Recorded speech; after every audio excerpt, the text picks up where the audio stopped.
I'm Tom Aquilone. This session is on how-to low-cost live captioning for webcasting. I work at Lockheed Martin just outside of Philadelphia, Pennsylvania in the Media Services Group, and we do a little bit of webcasting. If you have any questions as we go along, please don't hesitate to ask. If something comes to your mind, we'll answer it right then and there. That'd be great. That happens to be one of our setups where we're doing captioning. A little background. We had a challenge a couple years ago, and that was to reach employees with critical messages at one time.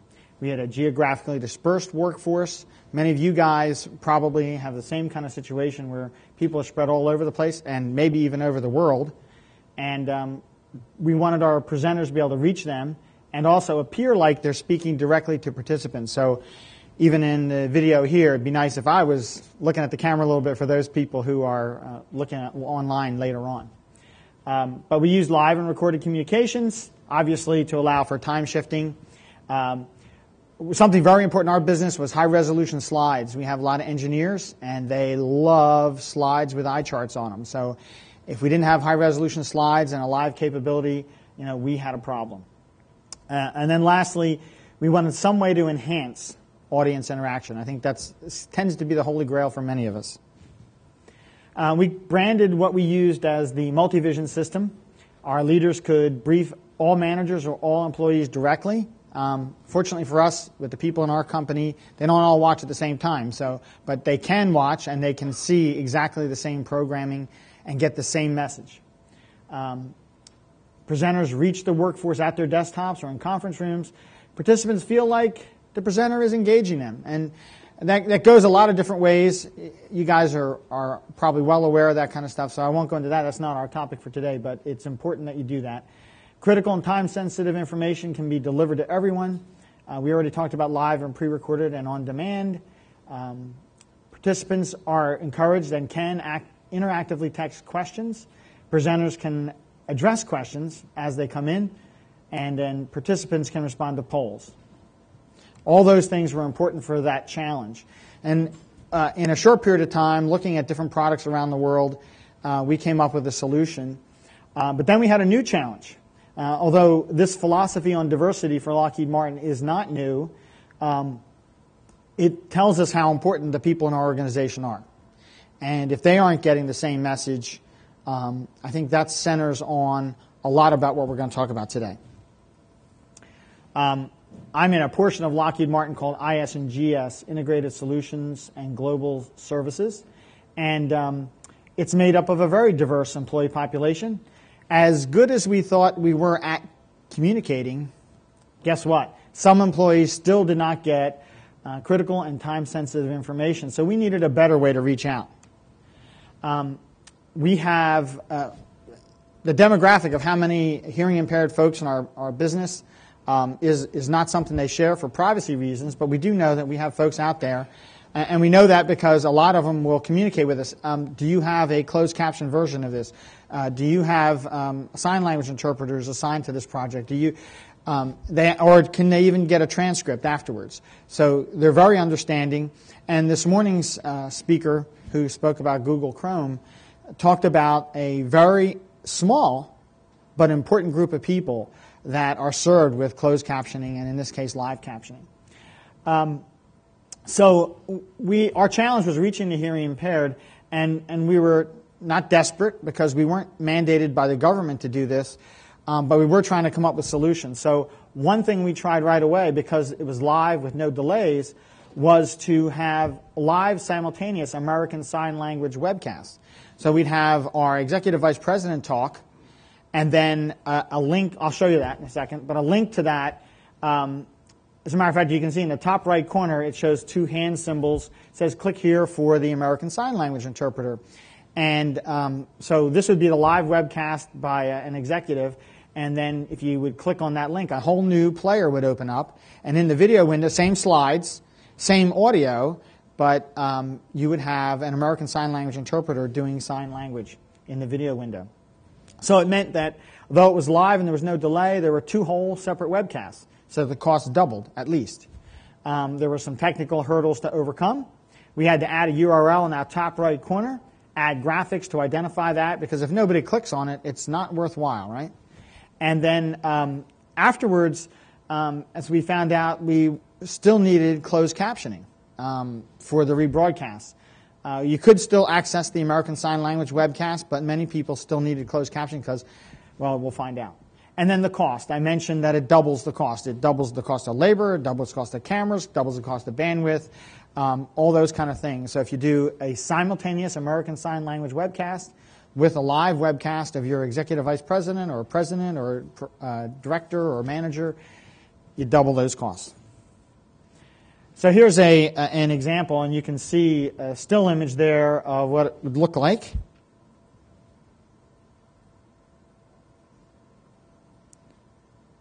And here is a live image. I actually have to press the button. There we go.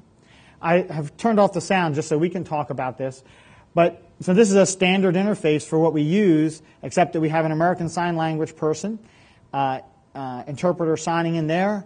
We have the same slides as the live presenter who's the executive, and we have a player that has places in it that we can populate graphics and URLs and things like that. But essentially it looks just like what it would look like for somebody who was participating in a regular webcast, not for American Sign Language. So that's the live example.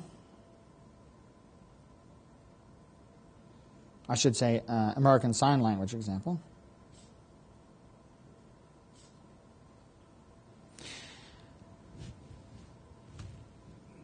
So the next thing was, though we tried the live American Sign Language first, captioning was more universal. We still had people that were requesting a transcript or a closed captioning. The hearing impaired employees could get content this way, but not all hearing impaired employees understand American Sign Language.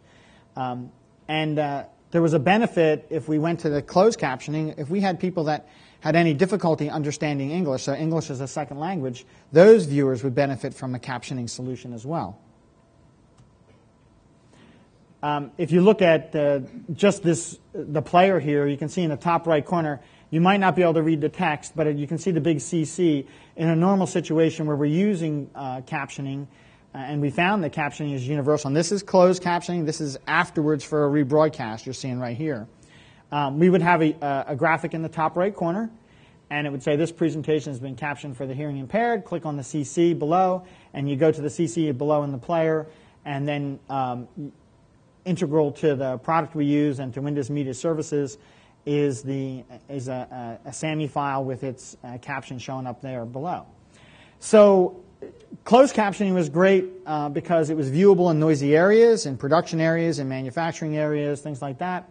Closed captioning increases comprehension by combining, and you guys probably know this, but audio, video, slides, and the text always helps to reinforce the point.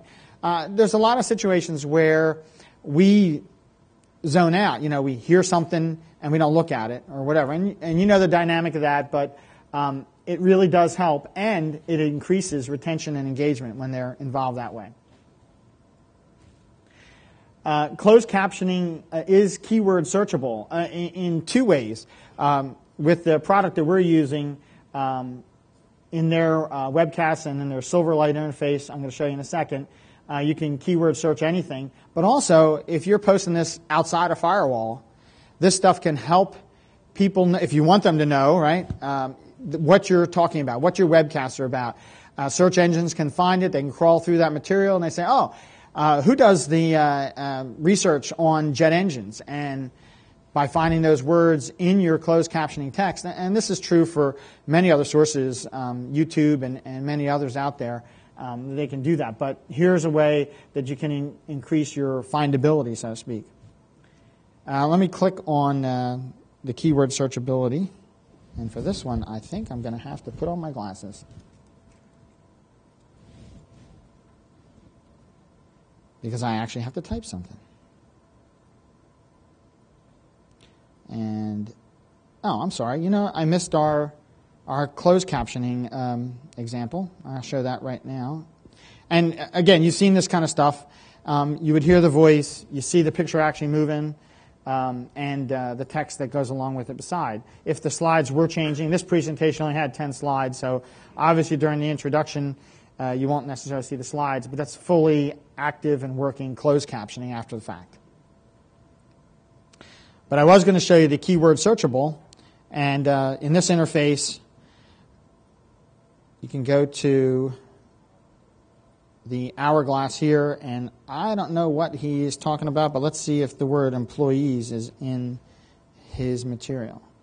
No results for that. I'm getting close to the end. Let me shoot back to the beginning just so it's actually running when we...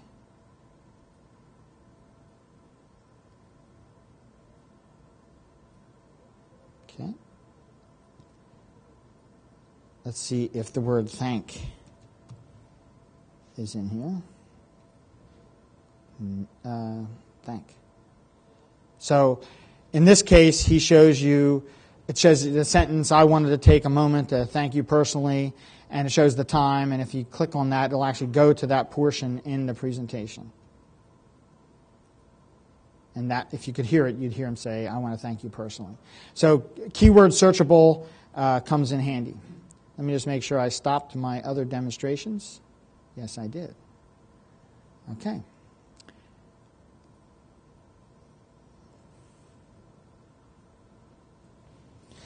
So, with the advantage of captioning, knowing that that's more universal, we were on a crusade. How could we make it live, too? Closed captioning for rebroadcasts. Some live American Sign Language webcasts wound up being closed captioned anyway. Auto transcriptions. Has anybody used any auto transcriptions, either from Premiere, YouTube, a couple other things? Have you guys had any difficulty using them? Context, words that didn't translate. I don't mean translate in different language, didn't translate from the analog, you know. Well, our experience was that it was far from foolproof. We had background noises that the system interpreted as words. We had words that were interpreted as background noises. Of course, typically we won't have music running, but if you do have music, just like you see on the news or a commercial with captioning, it'll say, you know, music in background. Well, it didn't come across that way in auto transcriptions. Acronyms in our business at Lockheed Martin, there's lots of acronyms, acronyms, and that's very difficult to get across. Pronunciation and names is tough too, and of course accents. And when we get into, we're going to talk a little bit more about the cost, but when we get into that, we had in-house folks who were great at typing and doing word processing and things like that. Well, they would spend many hours correcting the automated transcripts. As a matter of fact, almost as many hours as correcting or creating the transcripts in the first place. So, you know, it became painfully obvious. As a matter of fact, we had, and then again, in-house folks spent many hours creating the SAMI files for any transcript. So for an hour's webcast, you know, I think I worked with some really exceptional people, but for an hour's webcast, it was taking 20 to 40 hours of labor to create a complete, perfect, as perfect as we can make it, transcript. Another 20 to 40 hours to create, for an hour-long webcast, the SAMI file. Now, I don't know if that's slow or fast, but it wasn't what's going on out there in the commercial market. So whether you have, anybody ever used student interns to do any captioning? I know I was just at another meeting out in the Midwest, and a lot of higher education people are doing captioning. And we have student interns do it. Well, so they don't care whether it takes 40 hours, 60 hours, 180 hours. They don't pay them any money, or they pay them very little. But the thing actually doesn't get its captioning until a month or two later. So you could be having those student interns do something else with their time. Or if you're paying an employee, look at their hours, right? If somebody earns $20 an hour times 80 hours, I mean, that's a ton of money. Finally, applying the SAMI file to the rebroadcast takes quite a while. And then a small little step, which we have to do with all this stuff, is customize the player with appropriate graphics. And you can see this graphic just below the text. It, again, identifies for closed captioning. Click on the CC symbol below the video window so that you can get that captioning. All this, still we're talking about rebroadcasts. So closed captioning has some drawbacks. It's not live, there's big delays, and there's big costs. And we showed you, actually I did jump ahead. I thought I missed my cue, but you did see the closed captioning example with a live web, not a live web, but a rebroadcast. So this is why you're here, right? Live captioning, low cost, all that kind of stuff. We did a trade study. We talked to a lot of people. There's even some people here that we've talked to about doing live captioning. And, you know, being Lockheed Martin, we have security and firewall regulations. How do we get that information from somebody? We used stenographers we're not far away from the capital of Pennsylvania. Philadelphia isn't. That's Harrisburg. And they have a lot of people that do transcription for courts. And so we tried to arrange something with those folks. Can you help us out? Can you do this? And they use tools similar to what we wound up doing, but they couldn't get through our firewall. The ports they use, the access they need, and all that kind of stuff wasn't available. So standard stenographers didn't help us. But we did find one company, and I'm not going to drop names. If you want to know that, we'll be glad to talk to you about it later and the exact prices and things like that offline. But we found somebody who was, one, interested in the business. They do captioning all over the country, remotely, of course. They have a few locations around the country, but by a phone line or a webcast or some other form of communications, I don't know if they use Next telephones, but some way they can listen into your webcast and they can produce that small window you see on the bottom right. Now that window could be full screen. So you see our standard interface is here. We like to connect them by phone. I'll talk to you about some of those devices in a bit. But we like to connect them by phone because that's immediate. If they can hear the sound from the studio right away, then they're typing at 110 words a minute. And yeah, they do make a few mistakes live. But we also have, as I mentioned, a good number of hearing impaired folks. And we've gotten reviews back from them. And so far, they're very, very pleased with the performance. And it seems like the more we give them information, I'll tell you about that in a bit too, the better they are at helping us do live captioning. So no delay, and that window at the bottom is the fruit of them hearing what's going on. We do some webcasts out there on the www. Most of the time, it's inside our intranet so that captioners can't get out there. But we did have a couple of instances where, for some reason, either our phone connection went bad or whatever, and we quick sent them the URL. If we have an available URL outside the Lockheed Martin intranet, we would notify them anyway. But they got on the webcast on the www and were able to listen and type. But you can imagine there's a 5 to 18 second delay, and then they type, and that's a couple second delay, and it shows up in this window, which you can size any way you like. If you want to cover up the presenters, fine. If you want to cover up the slide, or you can shape it all on the bottom of your desktop, whatever you want to do. It's Java powered. It's not ActiveX powered, which helps us. Our security folks hate ActiveX, and they won't even let it connect. But Java is something. It's a tool that they support and use all the time. So pretty flexible. You get the information very quickly, and it shows up very easily. It doesn't require any special applications. There's some technical issues to it, and that is, you got to have this extra phone line if you're using a phone line for anything else. Just like with the captioning, in the player at the top right corner, you have to add a URL behind that graphic, and then add a graphic that tells our hearing impaired folks, CC, click here for live captioning. And then after the fact, for the same exact price, we get a closed captioning SAMI file that we can apply 2 hours after we're done the live webcast. That's just an incredible specification. You can't use the live captioning anymore. Once it's done, it's done. The Java window's not available. But you can use a SAMI file 2 hours later. We upload a video file to the vendor, and about 2 hours later, they come back with what we call a rough SAMI. And it really is not much different than the live text. And as we mentioned, the accuracy of the live text, the live captioning is pretty darn good. But we have an opportunity to fix that. We also come up with a transcript right away, a rough transcript, so that our communications people, often if it's been a high-level executive or something like that, they want to review it and take chunks out of it for a press release, whatever. So that's available right away, within 2 hours. And lastly, the cost. I mean, if we talked about having 40 or 80 hours of labor to do a 1-hour webcast, this is like, if you take those numbers, that could come up to as high as $3,000. If you talk about somebody's hourly rate and so on, this is under $300 to get live webcasting, a rough SAMI applied right away within 2 hours, transcripts. You review that, you get it back to them, and a couple hours after you give them the reviewed transcript, they have a final SAMI file that you marry to the presentation, you leave it alone, you're all set. So cost, it's at least 10 times less from our experience by doing it this way.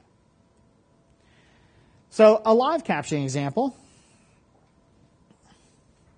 Excuse me. Yes. So this is a third-party application that you integrate into whatever webcasting solution you have. It's like a JavaScript plugin that is part of your main webcasting application. Is that what the closed captioning? It's actually even easier than that. It's not an application or a plugin. You don't have to load any software. All it is a URL. So it's a service. This is a third-party service that provides the link. Yep. JavaScript. Yep, and it's very, very inexpensive. I mean, relatively speaking. I know that. Let me just get this right link for you.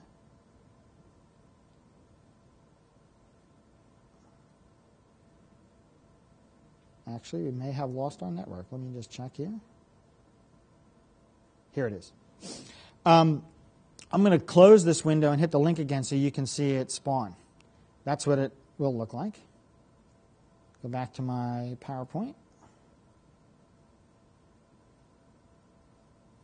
So you can see it come up from scratch. This is what our you won't see the loading demo. The loading demo link is something they provide so you can test. We've had situations where we've had updates to Java that have broken Java, and so it doesn't work.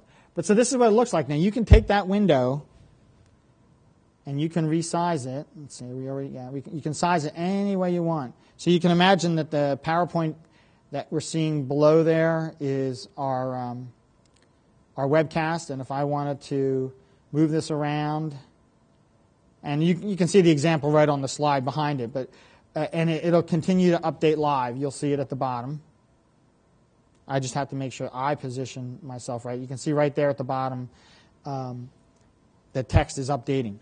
So by having an outside service do this fast and inexpensive and integrating it with our player, it's not hard. And again, there's no special software. It's not a plugin.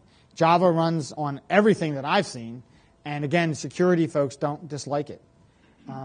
You do have to have internet access, though. If you don't have internet access, and most of our places at Lockheed do have regular old internet access, that has not been any problem for us at all, even internationally, because we do have some folks around the world, and by seeing the webcast, if they can get our webcast, they can click on the link, they get the internet just fine. So I'm going to close that particular one. Does that feed have any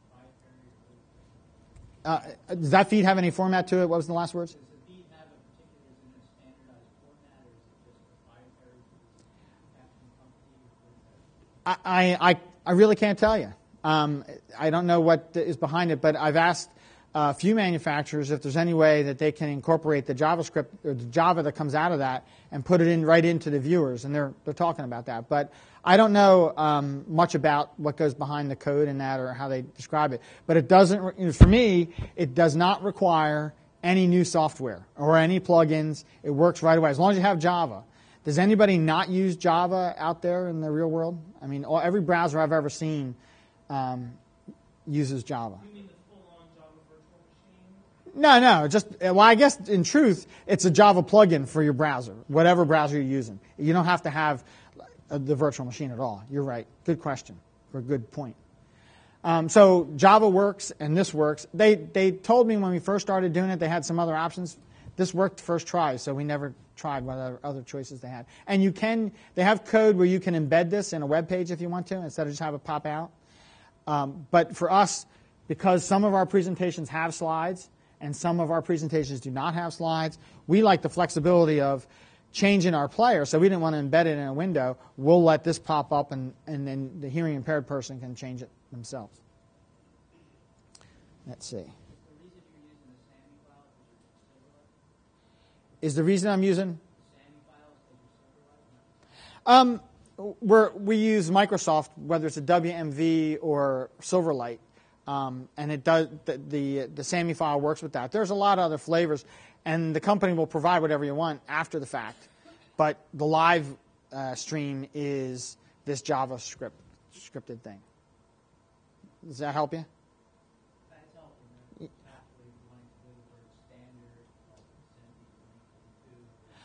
Well, you know, it's not video, so it doesn't come into the standard. And they can do that, but that's a lot more expensive because then you got to uplink satellites and all this kind of stuff to get to a decoder and an encoder and pass it through the video. So that avoids this whole thing. We looked at that, and that is really, really expensive. It's a good way to do it, you know, if you have the infrastructure to do it, and if you're broadcasters and stuff like that. I mean, that's great, but it's way too expensive. I mean, just the airtime. Okay, so to talk a little bit more about how to, our part is this. We contact the captioning professional, arrange for services. We have a laundry list of what we ask for, and we'll go over that. We provide a phone dial-in for the captioner to listen, make sure that they can hear. Obviously, if they can't hear, they can't make all our hearing impaired folks hear. We send, and this is what I referred to earlier, we send materials to our captioner. It is a tremendous help if we make them a part of our team, and not literally a part of our team, but by sending the presenters, if they have a script, it's rare that we have a script. If you send slides that they have so that they can see some of the names, some of the terminology, stuff like that, that helps a lot. And if they have an outline, often in PowerPoint somebody will have an outline put together and that's all one package. But if you can send that to them beforehand, the more lead time, the better chance they have of using it. And we get the best response from their work when we give them that stuff a week or two ahead of time. Besides sending the materials, of course, and this was true with regular captioning and it was true with the American Sign Language, we have to apply, in this case, a live captioning graphic to our player, and our player has the flexibility of doing that in a couple different places. We've tried to standardize in the top right corner so our hearing impaired folks know where to look there. But there are 3 different places on the player that we can use. And, of course, the URL stuck behind it. If you see in the bottom corner, this is what the graphic looks like. It says, CC, click here to view live captioning. And then, of course, go live. I don't know about you guys. If you do production, when you hit the button to go live and you make sure the webcast is happening, you make sure the captioning is happening, make sure it's got audio, it's coming through at the right bit rate, that's a wonderful feeling. And I can imagine that when our hearing impaired folks get to see what's going on live, they're getting the same message from our leaders that other employees are getting, they might feel the same way that I do. And this is after the fact. They send us, we upload the SAMI file for closed captioning to the rebroadcast about 2 hours later. We apply a different graphic, and in the bottom right-hand corner you can see that. You've seen that before when we talked about closed captioning. For the closed captioning graphics, and, of course, remove the live captioning URL that's behind there. So what do they do? Once we contact them, tell them what we want, they provide a URL for the live captioning stream, and then we request, and they usually request too, that they have a number to dial into ahead of time. I love talking to everybody involved in a production webcast ahead of time because if it gets everyone on the same page. I'm not saying we hold a meeting or anything like that, but once on an important webcast, we will start it 15 minutes to 30 minutes ahead of time with some good advertising stuff, stuff that tells them that they have a good connection, they have sound, slides are moving and all that kind of thing, so that we're not all crashing on the server at the same time. When you have 2,000 to 4,000 people watching your executive vice president, you don't want to be initiating the webcast at the exact same time. It works, but why create a problem? So we start early. We check with the audio with our captioner and make sure they can hear everything, tell them what to expect. You don't have to type this part. This is an advertisement. This is, hey, this is media services, and we want to tell you about how webcasting can help you at Lockheed Martin. That's fine, that's good. And if they really want to do it and they work the little fingers off, but it's tough to do and keep up with during the real webcast. We don't want to have them working a little extra hard. So the captioner dials in early, and then we ask them to stay late. We go back on the audio telecon when they're done, just say, hey, everything went well, no problem. Did you have any problems? Or vice versa. They could tell us, hey, you know, this happened or whatever. We've never had any disasters with them. We did one time on a very important webcast, the vendor's server went down. There was not a catastrophic went down. It just wasn't working. It wasn't sending out the live captioning stream. But we checked that 15 minutes ahead of time, gave them plenty of time to restart their server, and it wasn't even close. I mean, 15 minutes ahead of time, I think they had it restarted in about 5 minutes, and we still had 10 minutes, and we said to the captioner on the phone, hey, type a test. And they said, all good men, now's the time for all good men to come to the other party, and there it was, we were good. So dial in early and stay late. Provide that rough SAMI file within 2 hours of the webcast. I mentioned this briefly, but we produce a WMV file. We upload it to their external FTP site very quickly. We just did one 2 Thursdays ago for our executive vice president that had almost 4,000 people on it. And the vendors turned the rough SAMI over in like 25 minutes. I don't know how they did it so quick, but we uploaded it quick. They got it back to us quick. I wasn't even leaving the room, and I told the communications and public affairs guys that, hey, we're all set with that. And by the way, the captioning's applied. Really? Already? Oh, and you have your transcript that you guys can use. So that was neat. It's nice when a plan comes together. They provide a verbatim transcript within 24 to 48 hours. If you want to pay a little extra, you can get it in 24 hours. But you already have a transcript. Remember, you already have that rough transcript in your hands. Anything for emergencies, there's no reason to pay the extra money. But they'll provide you that. We call it a verbatim transcript because it's word for word. It's not a transcript that's made to sound nice because they're making a public, a press release. It's what they said and the way they said it with the oohs and the ahs and all that kind of stuff. And then our customers review the verbatim transcript, and unfortunately, it takes our customers the longest amount of time to review that to give it the final okay. No longer is it the highest priority that it was when the live event was taking place. But once we're done, about 2 hours later, once we send them the reviewed verbatim transcript, they get back to us with a final SAMI file and a final transcript. And one thing that's really been helpful for us, particularly in the how-to department, is our communications folks would often make the changes in a Word document or text file and send it back to us. Well, that's fine, but if you don't mark your changes, this vendor likes us to any changes highlight in red, and it works great for them. They make the changes very, very quickly. If they have to search through word for word and say, well, they changed something in this line, they changed something in this line, it takes a lot longer to turn it around. So if you're going to ask a vendor to do this or ask even another person to review, have them mark the changes. And then I mentioned already providing the final SAMI file and final transcript. So live captioning hardware. That comes in handy. The technical term for the regular stuff is all the normal stuff for a webcast. You got to have an encoder. You got to have a way of getting audio to it. You got to have microphones, cameras. Again, we always incorporate high-resolution slides in live, so you got to have all that stuff. Any questions about doing a live webcast? I know there's a lot of other people talking about that, right? We all have that down pretty well. Good. So what do you do to get extra sound? In this case, that's an audio DA. You get another program audio out so that it can go somewhere. And then here's some other alternatives. These are some neat gadgets that we've come across. Audio teleconferencing unit for the top of a desktop, that works. If you're in a conference room or a leader's office, they usually have one of these. You plop that somewhere nearby out of camera range, and they can be heard. You dial the number for the captioner, and you're all set. 2 other devices, a hybrid phone patch is in the bottom right-hand corner. Many people manufacture them. DSAN makes a really neat telephone coupler, and Excalibur makes what they call a handy coupler, which is very inexpensive. You hook up to a phone line, any phone that has a handset. You don't even have to know whether you're using a VoIP phone or old POTS line phone or anything like that. It just goes into the handset.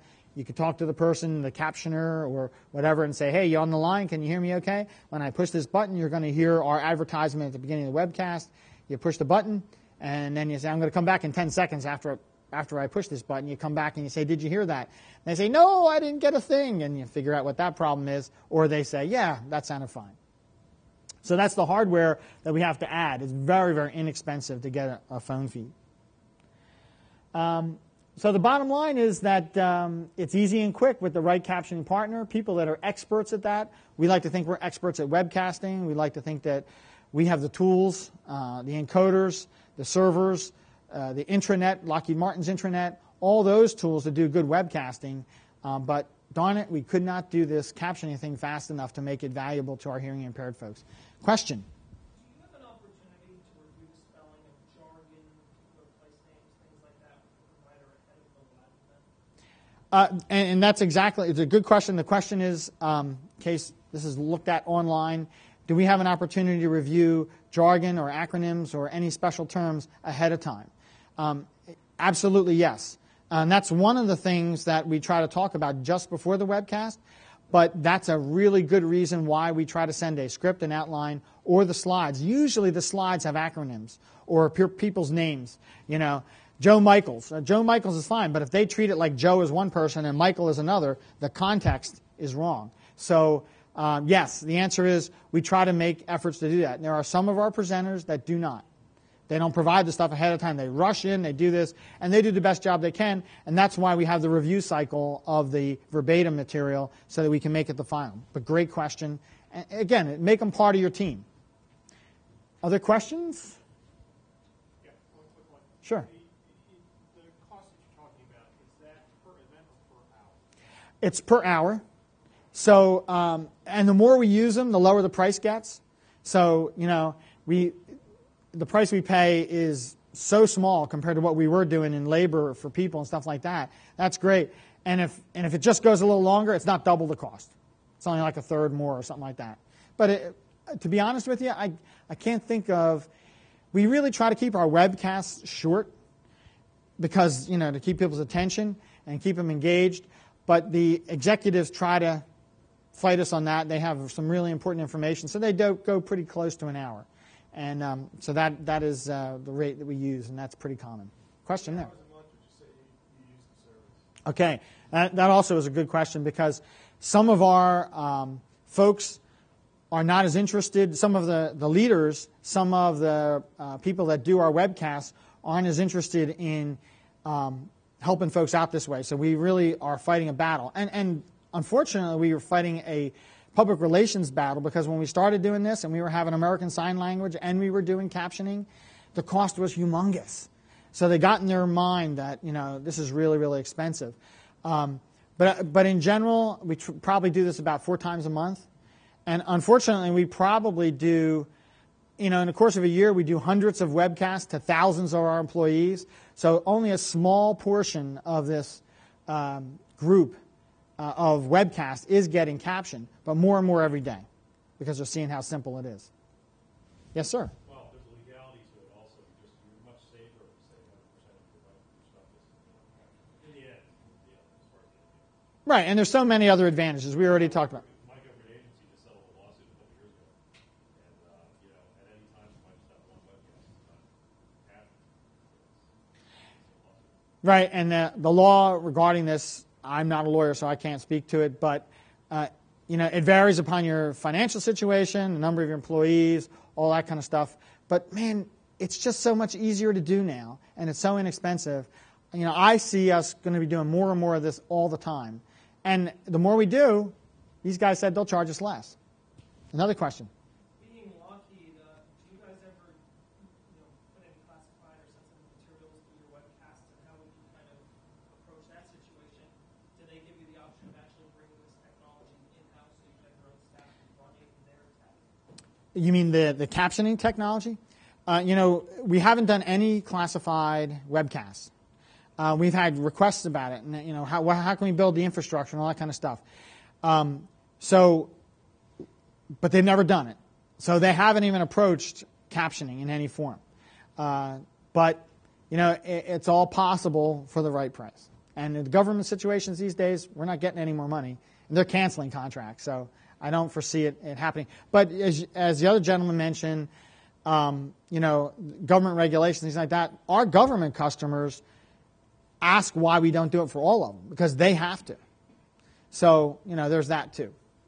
Any other questions before we wrap up? We just have a minute left. Yes?